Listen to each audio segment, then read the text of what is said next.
자, 그러면 여러분 우리나라로 돌아봅시다. 궁금한 건 뭐 내가 미국 공부하려고 왔냐? 한국 공부하려고 왔지? 그래? 한국 공부, 부동산 실거래가 지수를 한번 쫓아가 봤습니다. 아, 이번에 보면서도 저 통계청 들어 깜짝 놀랐네. 저거 너무 잘 나와 있는 거예요. 별게 다 나와 있더라고요. 뭐 누가 샀는지, 연령대 어디가 샀는지. 그러니까 20대가 산 가격이 전체 산 가격보다 얼마나 더 싼 걸 샀는지, 싼 걸 샀지만 전세 비율은 얼마나 더 높은지 다 나와 있더군요. 와, 깜짝 놀라. 와, 파워풀하대요. 와, 통계 강국이야, 통계 강국. 자, 지역별 아파트 실거래가 지수를 보면 제가 봤을 때 2010년까지 봤어요. 저 때 이제 떨어지죠. 폭락을 하죠. 자, 그러면 저 때는 뭐 할 때 이제 막 그 구간 동안 저 가격에서 올라간 걸 비교한 거예요. 가격을. 그리고 여기는 이제 그 고점을 친 거죠. 자, 그러면 여러분 한번 가보겠습니다. 저게 11월인데 그럼 한국 부동산은 지금 얼마나 위험한가요? 보여드리는 거죠. 아까 뭐가 많이 위험하다고 그랬죠? 부동산의 부채. 영끌이 왜 위험한 거죠? 다 모르 샀기 때문에? 부채. 그럼 한국 부동산 지금 급락하고 있어. 이거 얼마나 큰 일인가 한번 보여드리겠습니다. 저 기간 동안에 전국 아파트가 거래된 게 전부 몇 초다? 65만 7천 채가 거래됐습니다. 제가 드린 말씀은 우리나라 부동산이 1,400만 채 중에서 조기 거래된 거예요. 저거는 고점에 물린 가구는 60만 가구 정도밖에 안 돼요. 자, 제가 드린 말씀 보겠습니까, 여러분? 우리는 지금 영끌 엄청 문제인 것 같지만 그냥 가격 정상화된 거예요. 자, 더 늘려보겠습니다. 만약에 우리 아파트 가격이 제가 상정을 한 거예요. 자, 우리 코로나 언제 터졌죠? 2000년, 그죠? 코로나 2000년 터졌어요. 그래서 부동산이 언제부터 본격적으로 쳤나요? 2000년 6월부터 본격적으로 쳤어요. 그래서 우리 부동산이 코로나 전 가격으로 간다면 이라고 상정한 거예요. 다시 우리 부동산 가격이 코로나 터질 때 가격으로 간다면, 저건 아파트만 산 거예요. 아파트가 제일 확실한 거니까. 전국 아파트. 우리가 전국 아파트 평균 가격이 5억쯤 해요. 오케이, 5억쯤 하는데 우리 부동산 가격이 코로나 터지기 전에 가격으로 간다면 이렇게 된 거예요. 그러면 자, 제일 먼저 궁금한 게 뭐가 돼야 되겠습니까? 제일 먼저 궁금한 게 코로나 전에 가격으로 간다면 문제가 되는 건 여기서 이 구간까지 도대체 몇 명이나 물렸을까? 이걸 봐야겠죠. 다시 이 구간 동안 도대체 몇 명이나 물렸을까 봐야겠죠. 그래서 여러분 찾아봤죠. 몇 명이나 물렸나 그랬더니 저때 매매가 150만 가구가 됐습니다. 그러면 저 구간에 물린 사람이 우리나라 부동산 1,400만 채, 10채 중 저 기간에 거래한 사람이 몇 명이다? 10명의 대략 1명쯤인 거죠. 나머지 9명은 아무 상관없다는 거예요. 여러분, 여기 앉아있는 분들도 대부분 그래요. 우리 어르신들은 대부분 원래 5억 주고 샀는데 10억 갖다 다시 5억 된 거예요. 나 인생에서 변한 건 없어요. 일장춘몽. 오케이? 한여름밤의 꿈이었던 거예요.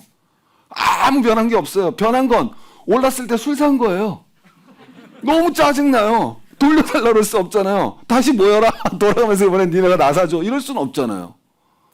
화나는 건 그동안 받았던 질시예요. 나머지 없어요. 자, 여러분 보시면 저는 다 계산했어요. 그래서 10가지 중 한 가지 정도 물었어요. 중요한 건 뭐라고 그랬어요? 부채라고 그랬죠. 그럼 저 기간 동안 부동산 부채가 얼마나 늘었는지 봐야죠. 그게 다 조사가 되더라고요. 그래서 조사를 해봤어요. 아파트만 딱 한 거예요. 그랬더니 얼마가 됐느냐. 부동산 주택담보대출액이 110조가 늘었어요. 저 기간에. 110조. 커요, 작아요? 느낌이 안 와요. 정답. 좋은데 어떻게 와요, 나한테 느낌이. 그래서 제가 여러분 친절하게 해드렸어요. 다시 코로나 터지고 나서 지금까지 부동산 담보대출이 얼마 늘었느냐? 110조가 늘었다는 거예요. 오케이? 110조. 자, 여러분 저거는 우리나라 GDP가 얼마입니까, 대강? 우리나라 대강 GDP가 얼마예요? 2,300조. 한 4에서 5%예요. 저 갖고는 안 무너집니다. 미국이 몇 프로? 아까 몇 조? 6천조. 미국 GDP가 그때 한 2경 좀 안 됐을걸요. 자, 제가 보여드리겠지만 미국이 그때 주택담보 증가율이 GDP 대비 41%였어요. 아까 보여드렸던 구간 동안 미국이 주택담보 대출이 왜? 아주 쉬운 거예요. 요번에 급등하고 급락했죠. 거래가 많았어요, 적었어요? 많았어요. 지금 거래 있어요, 없어요? 없죠. 얼마 전부터도 팔려고 내놨어도 팔 게 없구나. 팔려고 내놨어도 어쨌든 안 팔렸죠. 라고 뉴스에 나오죠. 쉽게 말씀드리면 급등하고 급락해서 그 사이가 기간이 짧아서 거래가 얼마 없었으면 아무 문제 없는 거예요. 우리 지금이 아무 문제가 없다는 뜻이 아니에요. 부동산 가격이 얼마가 되면 문제가 되는지 제가 좀 이따 보여드릴게요. 제가 말씀드릴 수 있는 거 하나 말씀드릴 수 있는 건 왜? 난 사회과학을 한 사람이니까. 뭐 어디가 오르고 어디가 그거 모르겠어요, 제가. 그거 알면 내가 여기 있겠어요? 정말 부동산 저도 막 피해 다니는 사람인데 제가 하나 말씀드릴 수 있는 거는 우리나라 부동산 가격이 코로나 전 가격으로 돌아가도 부동산 때문에 경제 위기가 오는 일은 없다라고까지 말씀드릴 수 있어요. 그 증거는 제가 지금 보여드렸고요. 아직 거기까지도 안 왔거든요, 우리. 그래서 부동산 가격 때문에 경제 위기가 온다. 굉장히 우리의 아주 대표적인 야단 법석일 수 있어요. 죄송합니다만 연끌분들한테는. 그러면 그건 내가 또 이따 말씀을 드릴게요. 그래서 저것도 왜? 더 쳐야 되는 거예요, 우리는. 왜? 전 빈틈이 없어요. 주택담보대출이 늘어나잖아요. 근데 우리는 다른 나라랑 다르게 무슨 제도가 있어요? 그렇죠. 전세도 알고 보면 괜찮아요, 부채예요. 부채죠. 저때 전세 가격이 올랐어요, 안 올랐어요? 올랐죠, 전세 가격. 그럼 부채가 감소했겠어요, 증가했겠어요? 증가. 근데 우리나라 아직 통계는 전세는 못 잡아내고 있어요. 추정치밖에 없어요. 그죠? 그렇겠죠. 금방 이해 가시죠? 전세는 추정치밖에 없어요. 우리 아직 그 통계 자료에 안 잡혀 있기 때문에. 오케이? 네. 그러니까 전세도 원래는 세금을 내야 되느냐 안 되느냐 그건 또 다른 논쟁이니까. 그건 제가 오늘 말씀드릴 거 아니고. 그래서 전세금의 상승분을 200조를 추정했어요. 엄청 많이 추정한 거예요. 절해봤자 GDP 한 10% 정도다. 그러니까 작은 건 아니지만 아직 저 가격도 안 왔다는 거죠. 자, 그런데 이제 중요한 거 있어요. 여러분들, 최 선생 너 무슨 생각이야? 부동산 지금 대폭락한 거 아니야? 이렇게 생각 들죠. 왜 그럴까요? 여기에는 우리의 진화 심리학적인 인간적인 오류가 있습니다. 자, 무슨 말이냐면요. 한번 가보겠습니다. 선생님, 차 있으세요? 얼마짜리예요? 자, 3천만 원. 신차 가격. 얼마나 재밌어요. 야, 너 차 얼마야? 아무도 지금 내 차의 중고차 시세를 말하지 않아요. 인간은 그런 동물이에요. 야, 최진기 너 어떤 강사야? 대한민국 1타지. 지금도 은퇴할 거 알지? 한번 보세요. 한번 보세요. 인간이 그런 존재예요. 또 한번 보여드릴까요? 어르신 죄취업해서 얼마나 월급이 깎였어요? 200만 원도 더 깎였어. 언제적 월급과 비교하신 거예요? 제일 많이 받았을 때. 그죠?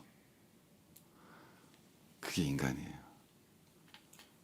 그래서 내가 5억짜리 집을 샀다가 10억이 됐다 5억이 됐잖아요. 난 본전이 아니에요, 지금. 난 5억이 떨어져 있는 거예요. 다 그런 거예요. 전 아직도 대한민국 1타 강사예요. 지금 아니에요. 10년 전에 100% 맞았죠. 고소해요?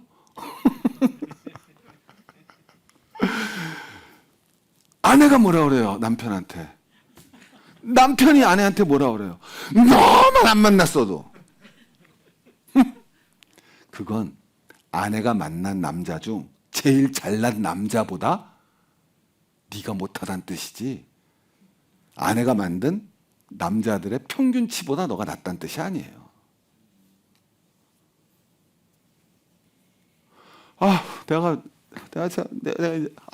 남자 여자친구만, 어쩌다 내가 옛날에도 그 수준 만났어요. 어쩌다 한번 대박 만났었지. 여러분 또 한번 가볼까요? 이게 얼마나 재밌는 건데, 고등학교 땐 공부 못한 사람 있어도 초등학교 땐 공부 못한 사람 하나도 없죠. 왠지 알겠어요?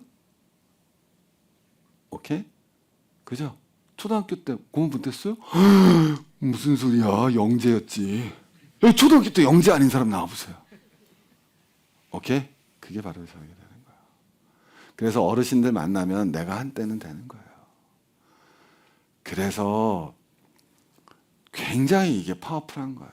실질은 큰 문제가 없어 보여도 부동산 가격이란 건 굉장히 민감한 주제고, 그리고 팍 올라갔다 팍 떨어졌기 때문에 굉장히 심리적으로는 타격이 크고, 그리고 부동산이 투자 상품이 되었기 때문에 한국 사회를 뒤흔드는 이슈가 된 거예요. 그래서 아침부터 밤까지 부동산 대폭락 노도강하고, 일부는 폭락해서 걱정이라고 난리고, 일부는 좋아요 참 좋아요 누르고 있는 거예요. 근데 정상적인 경제의 눈으로 봤을 때는 굉장히 우스운 일이 벌어지고 있는 거죠. 자, 이제 한번 가보겠습니다. 그런 문제가 없다고? 자, 여러분, 이거 뒤에 가서 보여드릴 건데 미리 보여주세요. 어떻게 되면 문제가 되겠어요, 우리 부동산이? 보여드릴게요. 얘는 12년부터 쭉 약간씩 어떻게 하고 있어요? 여기까지 올라오고 있죠. 몇 년까지 올랐어요? 15, 16년부터 올라왔죠. 여기는 어쨌든 약간 올라오고 있죠. 그죠? 이게 워낙 장기간이고 숫자를 낮춰서 그렇지 상당한 상승세예요. 그럼 15, 16년부터 올라요. 계속 평균치를 가고 있어요. 평균치 가고 있죠. 그래서 15년 밑으로 가격이 떨어지면 난리가 나는 거예요, 그땐. 이해하시겠습니까? 왜? 여기서부터 여기까지 매매한 사람이 다 물려버리잖아요. Understand? 그래서 제가 확실하게 말씀드릴 수 있는 거는, 대한민국은 부동산 가격이 코로나 이전 가격으로 돌아가도 부동산 때문에 한국의 경제 위기가 오는 일은 절대 없어요. 그건 제가 말씀드릴 수 있어요. 또 하나는, 만약에 우리 부동산 가격이 갈지 안 갈지는 몰라요. 2015년 가격 밑으로 떨어지면 그때부터 위험한 거예요. 간단한 논리예요. 왜? 그건 제가 막 그 예언처럼 말하는 게 아니에요. 나와서 우리나라 부동산 앞으로 30%가 떨어집니다. 왜 30%가 떨어지는 이유는 어쩌고저쩌고 그런 게 아니에요. 40%까지 떨어집니다. 그런 이유가 아니에요. 정확하게 말씀드리면 몇 프로 얼마가 아니라 언제 시점으로 돌아가면 그 시대의 가격으로. 왜? 제가 말씀드렸지만 여기서 요거는 거래가 얼마 없었단 말이에요. 문제가 없어요. 그런데 여러분, 여기서 이거는 거래가 너무 많았을 거라고요. 근데 이 밑으로 들어간다? 그럼 이 위로 올라오기도 힘들어요. 왜? 이게 저항선이 돼버리니까. 주식해봐서 알죠? 그래서 그때는 위험할 수 있는 거예요. 그럼 그때부터는 떨어진 거 족족 다 망가지는 거예요. 다 망가지는 거예요. 뒤에 말드리겠지만 우리는 또 전세제도가 있어서 더 맛이 가는 거예요. 자, 여기까지 말씀드리겠지만, 그럼 부동산은 언제 여러분 제일 궁금해하는 거, 언제 사야 되는지 저 몰라요. 그러나 하나 말씀드릴 수 있는 건, 거래량은 여러분 항상 주식도 주가가 중요하다, 거래량이 중요하다. 자, 다 알지만 거래량 봐요, 주가 봐요. 우린 그렇게 해요. 삼성전자 오늘 얼마예요? 4% 올라서 57,000. 몇 주 거래됐어요? 너무 우리는, 그러고 매일 방송 들으면 뭐예요? 매일 방송 들으면 뭐 하냐고요? 나 갖고 있는 주식에 오늘 거래가 몇 주 되는지도 안 따지고 있는데. 맨날 방송에서 여러분 누가 나와서 삼성전자 거래량이 앞으로 터질 거라고 얘기해요? 그게 정상이에요. 그 말을 들었고, 그게 이전까지 거래량 추이가 어땠길래 어떤 추이로 거래량이 벌어지고 있기 때문에 앞으로 주가는 어떻게 될 거라고 얘기해야지 그게 정상적인 방송이고 정상적인 거예요. 근데 이전까지 주가가 어떻게 돼서 어떻게 될 거라고 그러는 게 아니라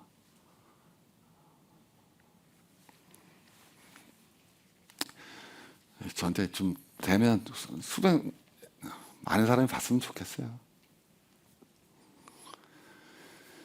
이해하시겠습니까? 제 생각은 그렇다는 거예요. 다 맞다는 건 아니고. 저는 그렇게 확신하고 있습니다. 예. 배웠거든요. 그래서 저는 증권회사 있을 때 정말 제가 한 것 중에서 옛날에는 저 있을 때는 지금처럼 안 발달했었으니까. 그래서 맨날 뭐 했냐면 우리나라 주식 중에서 1등부터 10등까지 거래량 급등 종목만 찾았었어요. 그래서 매일 그거 공부했었어요. 그건 제가 확실하게 주식할 때 공부했었던 거예요. 주가 급등 종목이 아니라.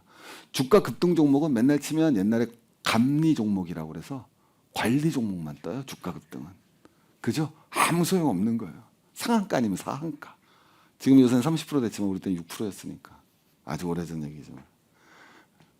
자, 부동산 한번 보시면 금방 나오는 거야. 한번 보세요, 여러분. 금방 나와요. 언제 사야겠어요? 천천히 보세요.